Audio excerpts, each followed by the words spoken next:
They say silence can sometimes scream louder than words. Now, I finally understand why. It was a Thursday evening, nothing marked on the calendar, but the sky above Brighton, Oklahoma, felt tense, like it was holding its breath. Heavy storm clouds loomed, thick and still. One of those nights where you just sense something's about to happen. I got home late from the site, exhausted, grimy, dust and sweat clinging to me. All I wanted was a hot shower, a cold beer, maybe a few moments of quiet. Instead, I walked into a room lit by candlelight, not the kind you see in romantic movies, but the kind that sets the stage for something deliberate and cold. My wife Mara was sitting at the dining table, dressed up, not in her usual comfortable clothes or even her business casual, but a deep red blouse with a low neckline. Her hair was styled, and her eyes looked sharper than normal. "Dinner?" I asked. She smiled, tight and controlled, almost forced. "Sit. Eat," she said. There was something off in her tone. Too smooth, too detached. Chicken parmesan, my favorite, was already plated. A bottle of Sara wine sat breathing on the table. It looked like a celebration, but it felt like a trap. We barely spoke through the meal. She picked at her food and took small sips of wine, while I tried to keep the conversation alive. Then, as I reached for my napkin, she finally spoke. "Tyler, I've been thinking. I need more." "More?" I echoed, confused. "What do you mean?" She sighed. "I feel invisible. Not unloved, just fading. I want to try something new. Just for a little while." I stared at her. "You mean you want to cheat?"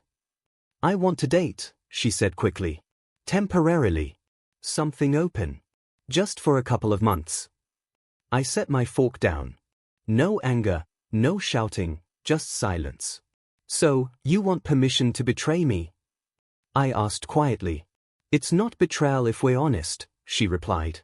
"Don't twist my words." "Let's call it what it is," I said calmly.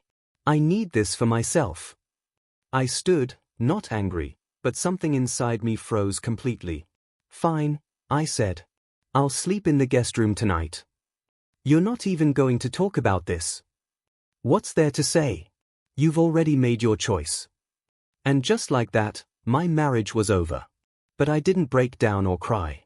Instead, I began to plan. She expected me to mope, to beg, to fight for her. She had no idea who she was really married to.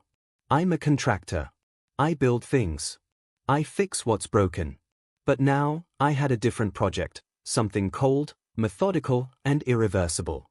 While she dressed up for co-workers and flirted in office hallways, I started gathering evidence. Spy apps on her phone, GPS trackers in her car, secret access to her cloud backups. I built a private archive filled with texts, call logs, and locations of her hidden meetings. I became invisible, just like she said she felt. She fell for a coworker named Drew, smooth, poetic, quiet eyes. He told her she was radiant, that she deserved to feel alive again. She believed every word. Meanwhile, I was quietly assembling my case. One afternoon, she found me in the garage, knee-deep in wires and electronics. "What are you working on?" she asked.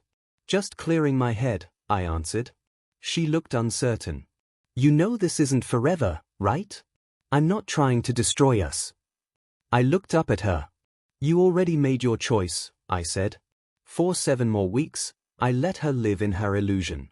I let her sneak around, believing I was clueless, convinced she held all the power. Then, without warning, I vanished. No messages, no explanations, just disappeared. 2 days later, she received a letter, hand-delivered. The message was clear: freedom comes at a price. Watch closely now. She called me, but I didn't pick up. She checked the garage. My truck was gone. Then came the call from the police. "Your husband's vehicle was found abandoned near a ravine. It appears to have been deliberately dumped." Her legs gave way. "Is he okay?" she whispered. "He's fine. He asked us to inform you that divorce proceedings have begun, and a protection order has been filed." She dropped the phone, but I wasn't finished. That same afternoon, a grainy, poorly lit video appeared on her company's internal server. Her voice, her laughter, her betrayal captured in undeniable evidence. A caption ran along the bottom: "Some promises are whispers. Others, warnings." She was immediately suspended. HR launched a full ethics investigation. When Mara tried to get back inside her house, her key wouldn't work. On the porch, 4 boxes awaited her, neatly labeled, taped shut, with a single note: "You lit the match.